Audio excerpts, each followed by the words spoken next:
Welcome to the deep dive.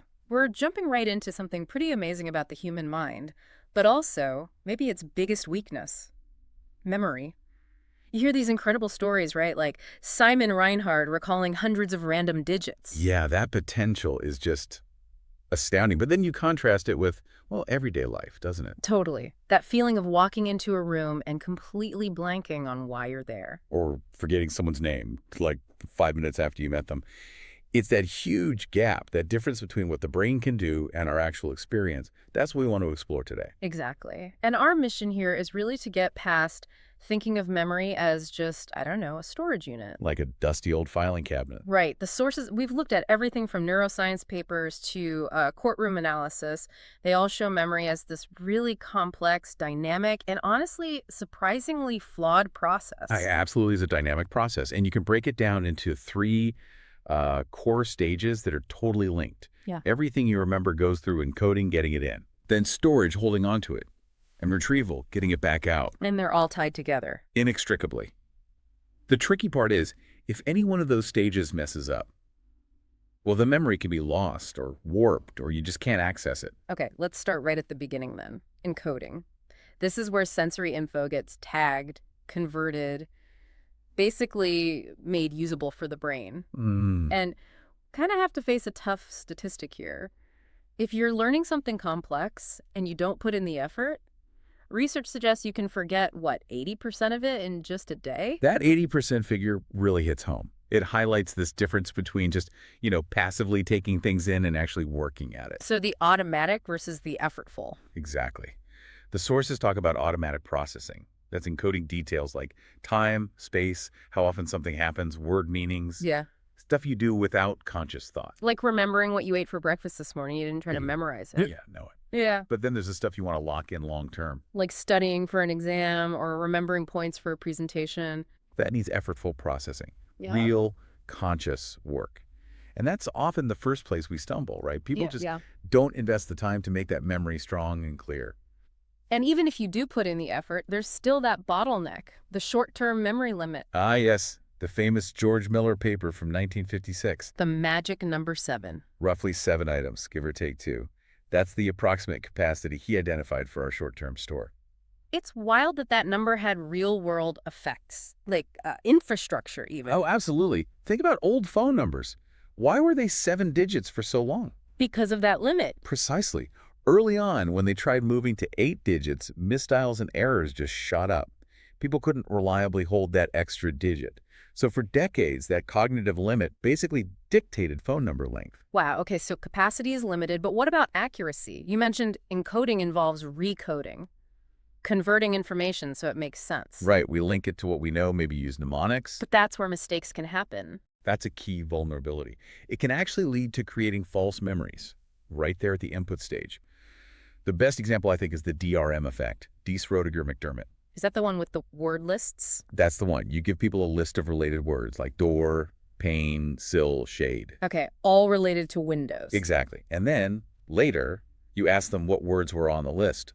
Very often, they'll confidently say they heard window, even though it was never presented. Because the brain just filled in the blank. It grouped the concepts. It encoded the gist. It heard all these related things, connected them to the most obvious missing piece, window, and essentially created a memory of hearing it. How often did that happen?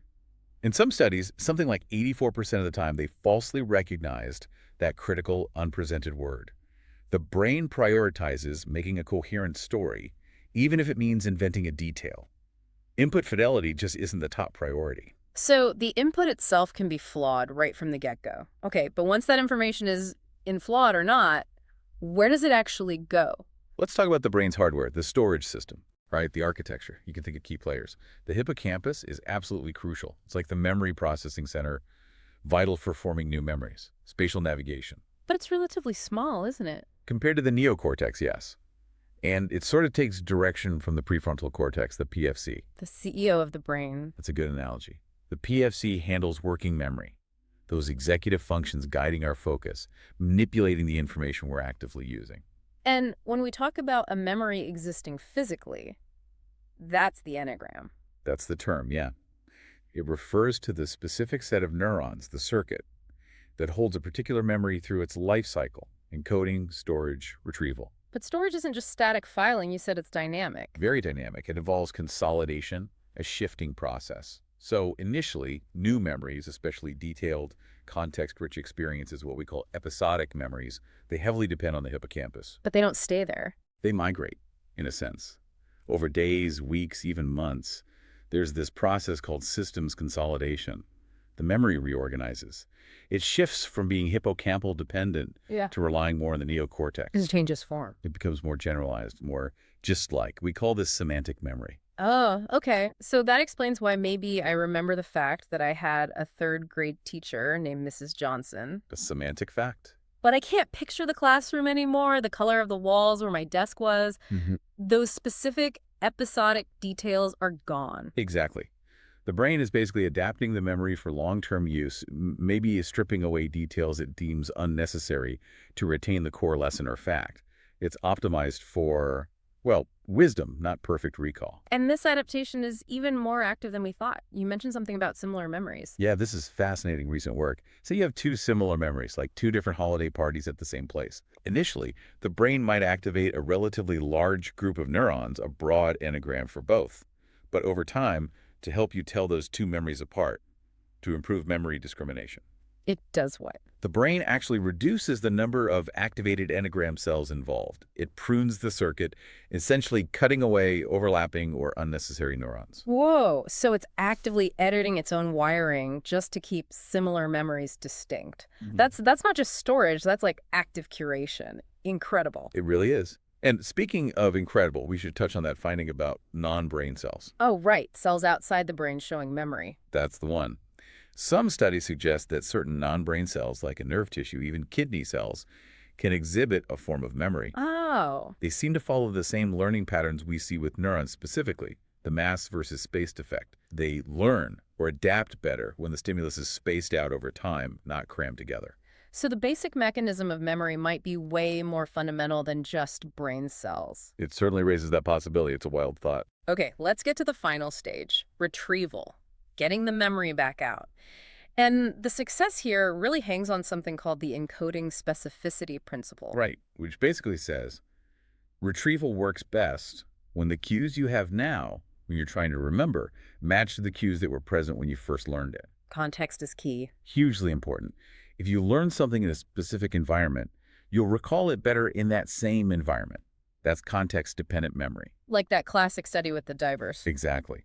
Divers learned word lists. Some learned underwater, some on land. They recall the words much better if they were tested in the same place they learned underwater. Recall was better underwater. Land recall better on land. And it's not just the external place, it's our internal state too. Absolutely. That's state-dependent memory. Yeah. Your mood, your physiological state, maybe even if you were caffeinated or under the influence of something. If that state matches between learning and recall. Recall tends to be better. Your internal state acts as a retrieval cue. Okay, but this is where things get really dicey, right? Because retrieval isn't perfect. Far from it. This is probably the most crucial warning about memory. Retrieval is fundamentally reconstructive. Not like pulling a perfect file from the cabinet. Not at all. Every single time you retrieve a memory, you're not just accessing it, you're rebuilding it. You take the bits and pieces you have, you weave in your current beliefs, maybe some assumptions, what you wish happened. You make a coherent story now. Exactly. And then critically, you reconsolidate that slightly altered version back into storage. So the memory changes subtly every time you recall it. That explains that famous story about Jean Piaget, the psychologist. Oh, the kidnapping memory, yeah. He had this incredibly vivid childhood memory of his nurse saving him from a kidnapper. Details like scratch marks on her face. A really detailed emotional memory. And then years later, the nurse confessed she'd made the whole story up. Made it up completely. But because he'd heard the story, likely retrieved and retold it mentally, he constructed this vivid but entirely false episodic memory. It shows how powerful narrative is, even with zero factual basis. Which brings us to the really high-stakes implications, like in the courtroom, eyewitness testimony. The eyewitness problem is huge. And the critical thing to understand is that an eyewitness's confidence in their memory. Feels like it should mean it's accurate, right? Especially for something traumatic. It feels that way, Yeah. but the evidence shows confidence is actually a very poor indicator of accuracy. especially if the memory was formed under high stress or trauma. Why? Why wouldn't high stress sear the memory perfectly? It's counterintuitive, isn't it? But the data, well, it's kind of shocking. There was this study done with military personnel in a mock prisoner of war camp scenario. Okay, high stress. Extremely high stress. Afterwards, they had to identify their interrogator from a lineup. Here's the kicker. When the actual interrogator wasn't even in the lineup, They still pick someone. they made a false identification, picked an innocent person almost 66% of the time, 2/3. High stress actively degraded their ability to make an accurate Well, identification. that is genuinely terrifying for the justice system. It is. And retrieval is vulnerable in other ways, too, like the misinformation effect. Where just changing a word can change the memory. Precisely. No. The classic study showed people a film of a car accident. If you asked them how fast the cars were going when they smashed into each other, They'd guess higher speeds. that's significantly higher than if you asked how fast they were going when they hit each other. Yeah. And worse, the smashed group was more likely to falsely remember seeing broken glass, even though there wasn't any in the film. So the question itself planted a false detail. It influenced their reconstruction of the event. Retrieval is just as much about inference and filling gaps as it is about recalling facts, even those flashbulb memories like where you were on 9/11. They feel so vivid, so permanent. They feel that way, and our confidence stays high. But studies tracking those memories over time show they degrade too. They lose specific details, become more generalized, even while we remain utterly convinced of their accuracy. Okay, so given that memory is inherently flawed, reconstructive, what can we actually do? The focus has to shift from trying to store perfectly, which is impossible, to encoding more effectively. Making the initial input stronger. Exactly. And there's a simple mnemonic, FOUR, that captures some key strategies. FOUR. Okay, what's the F? Focus your attention. Multitasking is the enemy of good encoding. That's often the very first failure point. Makes sense. Organize the information. Don't just dump facts in. Structure them. Find patterns, group things logically. Okay. Understand it. Don't just memorize by rote. Figure out what it actually means. Deeper processing leads to better retention. Android. Relate it. Connect the new information to something you already know. Build those bridges in your brain. Makes the memory less isolated, easier to find later. So, focus, organize, understand, relate. That's practical. What about just general lifestyle stuff? Oh, absolutely crucial. Sleep is non-negotiable. Why sleep specifically? That's when a huge amount of memory consolidation happens. Moving information from fragile short-term states to more stable long-term storage. It happens primarily during sleep. So pulling an all-nighter to cram for a test. That's probably one of the worst things you can do. Yeah. You're sacrificing the very process that makes memories stick.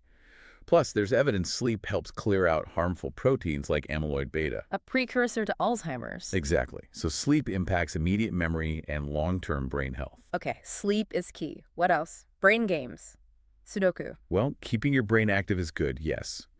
But the research suggests that novel, challenging activities are maybe better than just doing the same puzzle over and over. And interestingly, strong social interaction often seems more beneficial for cognitive health than isolated brain games. Really? Why is that? Probably because navigating social situations engages so many complex cognitive functions at once: attention, working memory, emotional processing, perspective taking. It's a full brain workout. Huh. Good to know. And finally, what about those memory athletes? Like Simon Reinhard. They're not just using FOUR, right? No, they use powerful mnemonic techniques, specifically designed for mass memorization, things like the peg word technique. Where you hang new items on known words, like rhyming words for numbers. Yeah, using a pre-memorized structure. But the real powerhouse is often the method of loci, or the memory palace. The memory palace. Yeah. That sounds epic. It is. You take a familiar place, your house, a walk you know well, and you mentally place the item you want to remember at specific locations along that path. So Simon Reinhard, recalling digits, he's mentally walking through a space. Exactly. He apparently has these elaborate mental palaces mapped out, and he associates chunks of digits with vivid, unique images placed at different points. He mentioned having like 10,000 images ready for number combinations. He's turning abstract data into a spatial journey. Precisely. It leverages our brain's excellent spatial memory. He encodes it brilliantly, making retrieval almost like taking a walk. So looking back at all this, memory isn't really about recording the past perfectly, is it? Not its primary design, no. It seems fundamentally adaptive. It's built to help us navigate the future based on past experiences, even if that means generalizing abstracting, losing details. So that tendency to reconstruct and generalize can be a feature leading to wisdom or a bug, like in false testimony. Well put. It's a double-edged sword. And just knowing that every time we recall a memory, we're potentially altering it, that fundamentally changes how you think about your own past, doesn't it? It certainly makes you question the pristine nature of your own recollections. So given this dynamic, ever-changing architecture of memory, here's a final thought maybe for you, the listener, to consider. What single cherished memory from your own childhood, what memory that feels totally real and important, might actually be the most altered piece of personal history your brain has created over the years, and yet perhaps the most useful fiction it tells you?